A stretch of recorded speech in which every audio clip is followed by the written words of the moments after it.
नमस्कार, मैं हूं वसीम अकरम। CIB इंडिया न्यूज में आप सभी का स्वागत है। पेश करते हैं आज के बुलेटिन में देश और दुनिया की तमाम खबरें। नौकरी दो या फांसी दो के नारों के साथ मैनपुरी जिले के लगभग 500 शिक्षा मित्रों ने जिलाधिकारी कार्यालय पहुंचकर जोरदार प्रदर्शन किया। साथ ही जिलाधिकारी के माध्यम से मुख्यमंत्री को मांग पत्र सौंपा।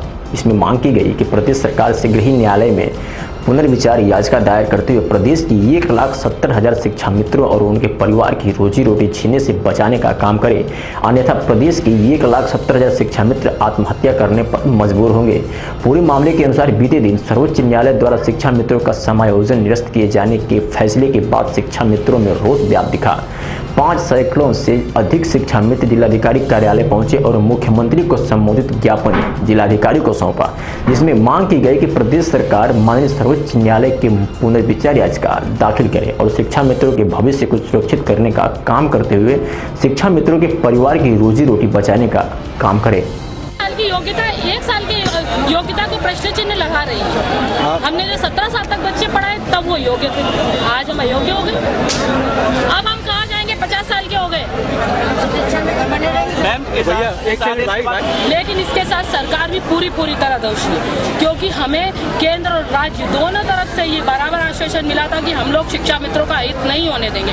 और आज अगर इस आश्वासन के बाद अहित हुआ है तो निश्चित ही दोषी सरकारें भी हैं। योगी और मोदी को कहा है कि वो बाबा थे, बैठ के गद्दी में चाय बेचने वाला था, वो गद्दी बैठ गया, प्रधानमंत्री बन गया। उनकी योग्यता प्रश्न चिन्ह नहीं लगाती है। नेता अगर 10th है तो फिर भी वो CM बनने की योग्यता रखता है, और मेरे पास अगर 10th नहीं है, मैं 17 साल से नौकरी कर रही हूँ तो मैं अध्यापक नहीं बन सकती। और उसके बाद मेरा समायोजन बिना किसी बीच मध्य का रास्ता रखते हुए बिल्कुल निरस्त कर दिया गया। तो इसके लिए फिर हम लोगों के पास एक ही मेरी आवाज नहीं है, 1,72,000 लोगों की आवाज है। आपने कई लोगों DM, SP, CDO हर किसी के ऊपर आरोप लगाया है। क्यों आरोप हम लगा नहीं सकते? हमारी योग्यता पे आरोप एक कचरा बीनने वाला लगाता है, हम किसी की योग्यता पे आरोप लगाते हैं तो हम आरोप लगाने लायक नहीं है क्या? सब लोग क्लास 1 से परीक्षा पास करके आते हैं, ये आप भी जानते हैं, मैं भी जानती हूँ। उम्मीद थी कि उत्तर प्रदेश में बीजेपी की सरकार न होने की वजह से NCERT से हमारा जो काउंटर है वो हमारे अनुकूल नहीं लग पा रहा है, तो यहाँ हम लोग बीजेपी की सरकार बनवाएंगे तो मोदी जी हम पर रहम करेंगे।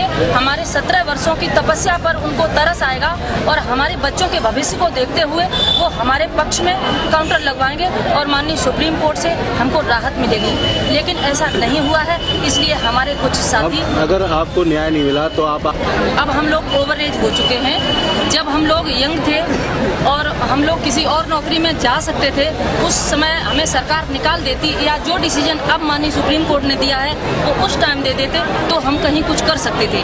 हमारे बच्चे पढ़ने के योग्य हो गए हैं, शादी के योग्य हो गए हैं, हम लोग 40 के ऊपर निकल चुके हैं। अब माननीय सुप्रीम कोर्ट को और माननीय मोदी जी, अमित शाह जी को ये सोचना चाहिए कि ये 1,72,000 लोगों का परिवार कहाँ जाएगा। राज्य सरकार और केंद्र सरकार से हमें आप पर पूरा भरोसा है, हम आपकी तरफ आंखें लगाए हुए हैं। आप हमें रोजी रोटी देने का काम करें, अन्यथा की स्थिति में हम क्या, हमारे बच्चे भी जीवित रहने के लायक नहीं रहेंगे। हमको सड़कों पर ही दम तोड़ना पड़ेगा और हम ये होने नहीं देंगे। अन्याय अगर आप लोग हमें अनुमति दें, अगर आप ये चाहते हैं कि हम लोग सड़कों पर आ जाएं, हम भूखों मर जाएं, तो एक लाइन और लिखवा देते कि आप फांसी के योग्य हैं। आप पढ़ाने के योग्य नहीं है, आप फांसी के योग्य हैं तो फांसी